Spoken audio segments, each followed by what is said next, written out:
10 നായ്ക്കൾ ചേർന്ന് ഒരു പന്നിയെ ഓടിക്കുകയാണ്.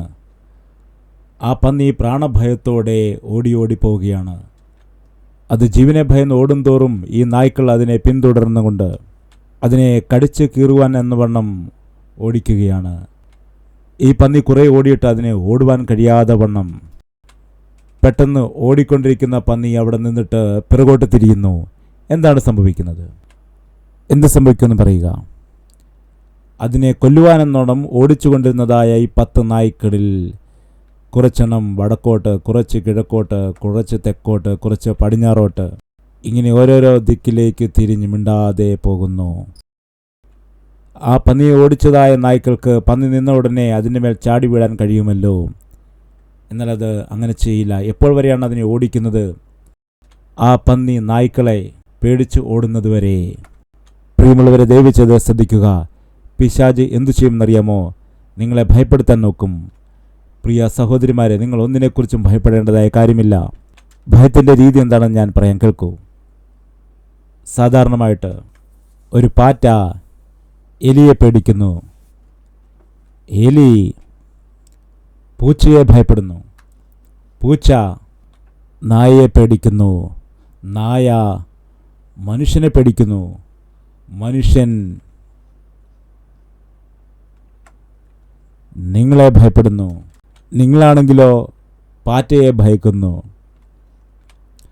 അത് തിരിഞ്ഞ് അവസാനം പാറ്റയുടെ അടുക്കൽ തന്നെ വരികയാണ്. പ്രിയമുള്ളവരെ, നിങ്ങൾ ഭയപ്പെടേണ്ടതില്ല. ഒരു സ്നേഹിതൻ തൻ്റെ സ്നേഹിതനോട് ചോദിച്ചു, നിനക്ക് നിൻ്റെ ഭാര്യയെ ഭയമാണോ? എടാ, സത്യം പറയൂ, നിൻ്റെ ഭാര്യയെ ഭയമാണോ? അല്ലടാ, എനിക്ക് ഭയമില്ല. സത്യം പറയൂ, ഭയമാണോ? ആരോടും പറയാതിരിക്കാമെങ്കിൽ പറയാം. ആരോടും ഞാൻ പറയില്ല, നീ പറയൂ. ഞെട്ടലും വിറയലുമാണ്. ഭയത്തിൻ്റെ കാര്യം അവിടെ നിൽക്കട്ടെ. അവളെ കണ്ടാൽ തന്നെ എനിക്ക് ഞെട്ടലും വിറയലുമാണടാ.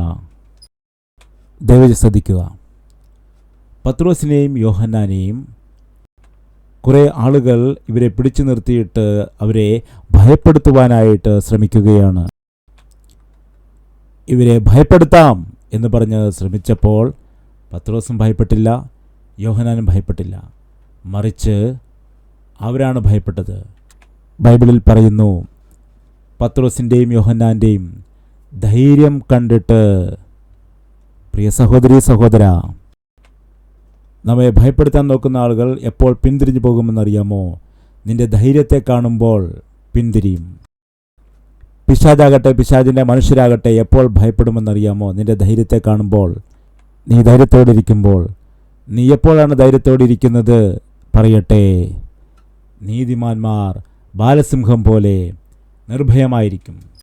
നീതിമാനായ ക്രിസ്തു നിന്നിൽ ഉണ്ടെങ്കിൽ നീ സിംഹം പോലെ ധൈര്യത്തോടിരിക്കും.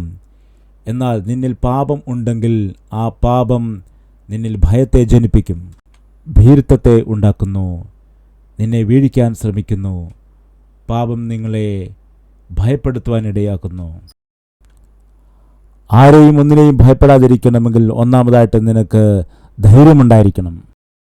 രണ്ടാമത്, അവരുടെ ധൈര്യത്തെ കണ്ടുകൊണ്ട് വിദ്യാഭ്യാസമില്ലാത്ത ആളുകളാണ് എന്ന് ഗ്രഹിച്ച് അതിശയിച്ചു. എന്തുകൊണ്ടാണ്? വിദ്യാഭ്യാസമില്ലാത്ത പാവപ്പെട്ടവരാണെങ്കിൽ എന്തുകൊണ്ട് ആശ്ചര്യപ്പെടണം? എന്തുകൊണ്ട് അവർ ഭയപ്പെട്ടു എന്ന് ചോദിക്കുമ്പോൾ, ജ്ഞാനമില്ലാത്ത സാധാരണക്കാരായിരിക്കുമ്പോൾ പത്രോസിൻ്റെയും യോഹന്നാൻ്റെയും ആത്മീയ ജ്ഞാനം കണ്ടപ്പോൾ, അവരുടെ വാക്കുകളിലെ ജ്ഞാനം കണ്ടപ്പോൾ, അത് ലോകപ്രകാരമുള്ള ജ്ഞാനമല്ല. 10 രൂപ എങ്ങനെ 100 രൂപയാക്കാം എന്നുള്ളതായ ജ്ഞാനമല്ല. മനുഷ്യരെ വാക്കുകൾ കൊണ്ട് വശീകരിച്ച് എങ്ങനെ കാര്യങ്ങൾ സാധിക്കാമെന്നുള്ള ജ്ഞാനമല്ല. അവരിലെ ദൈവത്തിൻ്റെ ജ്ഞാനം കണ്ട് അവർ അതിശയിക്കുവാൻ ഇടയായി. ആരാണ് മനുഷ്യരെ സൃഷ്ടിച്ചത്? ആരാണ് യഥാർത്ഥമായ ദൈവം? മനുഷ്യൻ മരിച്ചു കഴിഞ്ഞാൽ എവിടേക്കാണ് പോകുന്നത്? മരിച്ചിട്ട് സ്വർഗത്തിൽ പോകണമെങ്കിൽ എന്താണ് ചെയ്യേണ്ടത്? ഈ ലോകത്തിൽ ദൈവത്താൽ മാത്രം പ്രാപിക്കുവാൻ കഴിയുന്നതായ ജ്ഞാനം അവർ മനസ്സിലാക്കിയപ്പോൾ, അവർ ആത്മീയ വിഷയങ്ങളെ സംസാരിച്ചപ്പോൾ അവരിലെ ജ്ഞാനം മനസ്സിലാക്കി അവർ അതിശയിച്ചു. നമ്മൾ സാധാരണമായിട്ട് ലോകത്തിലുള്ളതായ ആളുകളുടെ വിദ്യാഭ്യാസം കണ്ടുകൊണ്ട്, അവരുടെ കഴിവുകൾ കണ്ടുകൊണ്ട്, അവരുടെ സാമർഥ്യം കണ്ടുകൊണ്ട്, അവരുടെ നിപുണത കണ്ടുകൊണ്ട് പലപ്പോഴും അതിശയിക്കാറുണ്ട്. എന്നാൽ എല്ലാറ്റിലും ശ്രേഷ്ഠമായത് എന്താണെന്നറിയാമോ? ജ്ഞാനമാണ്. ഏത് ജ്ഞാനമാണ്? സ്വർഗീയ ജ്ഞാനം. പ്രിയ സഹോദര സഹോദരി, കേൾക്കുക. യേശുക്രിസ്തുവിൽ വിശ്വസിക്കുന്നവർക്ക് സ്വർഗമുണ്ട്. സ്വർഗത്തിൽ അവർക്കിടമുണ്ട്. നിത്യതയോളം സ്വർഗത്തിൽ വസിക്കുവാനുള്ള ഭാഗ്യം ദൈവം അവർക്ക് ഒരുക്കിയിരിക്കുന്നു. ഈ ജ്ഞാനം നിന്നിലുണ്ടെങ്കിൽ നീ എന്തിനാണ് ഭയപ്പെടുന്നത്? ഈ ലോകത്തിലേക്ക് നീ ഒന്നും കൊണ്ടുവന്നില്ല, ഒന്നും തിരികെ കൊണ്ടുപോകുകയുമില്ല. വെറും കൈയോടെ നീ വന്നു, വെറും കൈയോടെ മടങ്ങിപ്പോകും. പിന്നെ എന്തിനാണ് നീ ഭയപ്പെടുന്നത്? എന്തിനെ ഓർത്താണ് നീ ദുഃഖിക്കുന്നത്? മനുഷ്യൻ ധൈര്യത്തോടെ ഇരിക്കണമെങ്കിൽ ഒരു സത്യത്തെ ഗ്രഹിക്കണം. എന്താണ്? ഒന്നും കൊണ്ടുവന്നില്ല, ഒന്നും കൊണ്ടുപോകുകയുമില്ല. പിന്നെന്തിനു ഭയക്കണം? എന്തൊക്കെയാണ്? വസ്തു നഷ്ടപ്പെട്ടേക്കുമോ, വസ്തു നഷ്ടപ്പെട്ടേക്കുമോ, നഷ്ടപ്പെട്ടേക്കുമോ, അല്ലെങ്കിൽ സ്വർണം പോകുമോ, സ്വർണം പോകുമോ, സ്വർണം പോകുമോ, പണം പോകുമോ, പണം പോകുമോ, ഓഹരി നഷ്ടപ്പെട്ടു പോകുമോ, സ്വത്ത് നഷ്ടപ്പെട്ടു പോകുമോ, നഷ്ടപ്പെട്ടു പോകുമോ, ഇങ്ങനെയുള്ളതായ ഭയമാണ് എല്ലാ വ്യക്തികൾക്കും. എന്തിനാണ് നിങ്ങൾ ഭയപ്പെടുന്നത്? ആ ഭയത്തോടെയാണ് നിങ്ങൾ പോകുന്നത്. ആ ഭയമുള്ളത് കൊണ്ടാണ് പലരും മരിക്കുന്നത്. പ്രിയ സഹോദരങ്ങളെ, നിങ്ങൾ എന്തിനാണ് ഭയപ്പെടുന്നത്? നീ ഇവിടേക്കൊന്നും കൊണ്ടുവന്നില്ല, ഒന്നും കൊണ്ടുപോകുകയുമില്ല. പിന്നെന്തിനു ഭയപ്പെടണം? സമാധാനത്തോടെ ജീവിക്കുക. ഈ ഒരു ജ്ഞാനം നിനക്കുണ്ട് എങ്കിൽ ഒരു ആകുലതയും ഭാരങ്ങളുമില്ലാതെ സമാധാനത്തോടെ ജീവിക്കുവാൻ കഴിയും. അതിനുശേഷം ദൈവം അവർ യേശുക്രിസ്തുവിനോടൊപ്പം ഉള്ളവരായിരുന്നു എന്ന് തിരിച്ചറിഞ്ഞു. ധൈര്യമുള്ളവരായിരുന്നു, ജ്ഞാനമുള്ളവരായിരുന്നു, ദൈവമുള്ളവരായിരുന്നു. ഇവർക്ക് ഇത്ര ധൈര്യം എങ്ങനെയാണ് കിട്ടിയത്? ഇത്രത്തോളം ജ്ഞാനം എങ്ങനെയാണ് അവർക്ക് കിട്ടിയത്? എങ്ങനെ കിട്ടിയെന്ന് ചോദിച്ചാൽ അതാ അവർ യേശുക്രിസ്തുവിനോടൊപ്പം ഉണ്ടായിരുന്നവരാണ്. യേശുവിൽ ഉള്ളതായ ജ്ഞാനമാണ് ഇവർക്ക് കിട്ടിയത്. അവർ യേശുവിനോടൊപ്പമായിരുന്നു. അതുകൊണ്ട് യേശുവിനെ പോലെ അവർ സംസാരിക്കുന്നു, യേശുവിനെ പോലെ പ്രവർത്തിക്കുന്നു, യേശുവിനെ പോലെ പെരുമാറുന്നു. അവർ യേശുവിനെ പോലെയാണ്. പ്രിയമുള്ളവരെ, നിങ്ങൾ ആരോടൊപ്പമാണെന്ന് പറയുക, നിങ്ങളുടെ ജീവിതം എന്താണെന്ന് പറയാം. നിന്റെ ഹൃദയത്തിൽ ദൈവമുണ്ടെങ്കിൽ നിനക്ക് ധൈര്യത്തോടെ ജീവിക്കുവാനായിട്ട് കഴിയും.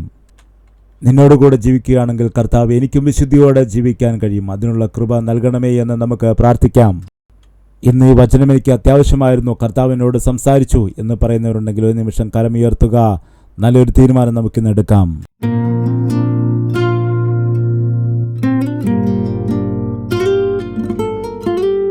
പരിശുദ്ധനായ ഞങ്ങളുടെ പിതാവേ, ധൈര്യമുള്ളവർ, ജ്ഞാനമുള്ളവർ, ദൈവമുള്ളവർ അവർ ഈ ലോകത്തിൽ ഒന്നിനെയും ഭയപ്പെടില്ല.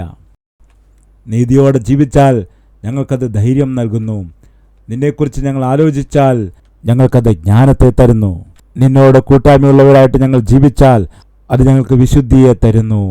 നിന്നോട് ചേർന്ന് ജ്ഞാനമുള്ള വ്യക്തികളായിട്ട്, നിന്നിലുള്ള ജ്ഞാനമുള്ളവരായി, നിന്നിലുള്ള ധൈര്യമുള്ളവരായി ഞങ്ങൾ ജീവിച്ചാൽ ഈ ലോകത്തിൽ ഒന്നിനെയും ഭയപ്പെടേണ്ടതില്ല.